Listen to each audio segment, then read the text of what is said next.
جگیری سروکی حکومت هرما کردستان را گهاند کمکوژی ازدیان برینکان درمانکریان نتواییه.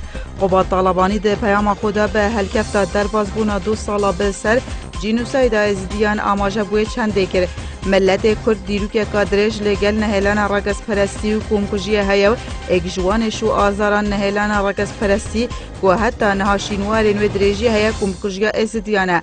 او هرشک و پشتی گرتنا قضا شنگال هات لسی آبا 2014 درشکر ناکر بارشا تروریستین داش بو هم برهمی پیک هات و نتوین جدا جدای موصل جازدی و مسیحی و شبک و کاکیو حتی مسلمان سنه جیکو به حکم وان راضی نبونو پشک کازورا نها لبن خیوتا به دست خمو جانن در بدریه و آواریت نالن لیدوما یا پیام خدا قوات طالبانی دا خاص جواک نف دولتی دکتن تاوان دجی ازدیان با کمکوژی و جینوساید ناسینیتنو کاری بو دادگه کرن و دست سرکرن تاوان باران بکتن.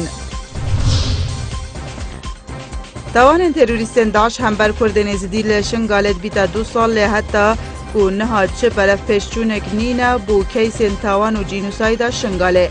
اکجه اگرین به جینوساید ناناساندن کیسین شنگاله جکار خستنا پرلمان کردستانه.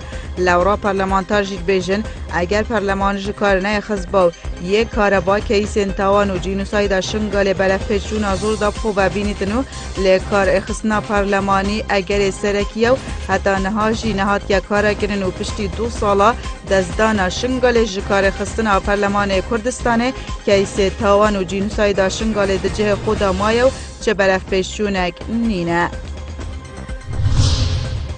آمادکاری بو پروسا کنترل کرنا باجر موصل ده جوار ده بنو دوی بیاوی ده مالپر اسکای نیوز را گهاند.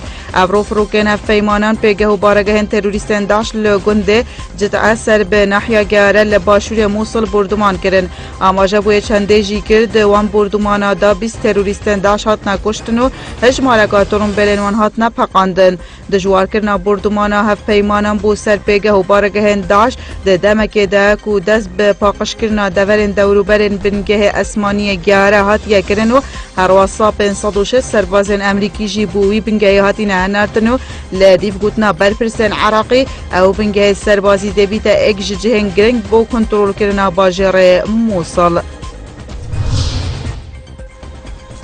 فروکین شریان امریکا بو پشتوانی کرنا هزین امنی لولات لیبیا و لسرداخاز حکومت ده دم 2 روزن بوری دا چند هرشن اسمانی ده جیرکره و تروریستی داشت لباجر سرد انجام داد. هفدم بردمانا بارگهن داشت لعراق و سوریا بردامن.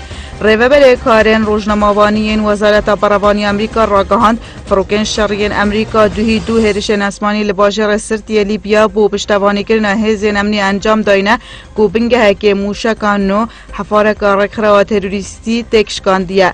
هر وسال دیف را گهاندن هف پیمان نف دولتی دجی داش فروکن شر روژا دوشنبی 14 هرش لعراق و سوریا دا کرینه سر بنگه و بارگهن چکدارن داشو همی فروکه به سلامتی و گریان بنگهن اسمانی. اپوزیسیون سوریه راد کرد که وان هرشا راوستینیت که بوشکاندن دور پیچا باجر حلب دست بکریه. قوناغ سه یا اپراسیون جی را گهاندیه. مالپر اسکای نیوز بالاف کریه جه درکل جورا اپراسیون سربازیه فتح حلب را گهاندیه. برکفتنا همی لانین اپوزیسیون برگارده هرشا شکاندن دور پیچا سر باجر حلب بردوام بید. درباره چند کو امریکا و روسیا دویتن ریکوین بو راگهاندنا آگرپستا گشتی لناف حلبه ویجه داره اپوزیسیون به مالپاره گوتیه هزین مجاوره چلانه که نف دولتی ناکنو ده بردام بین حتاوی دم خلک حلبه رزگارد بید.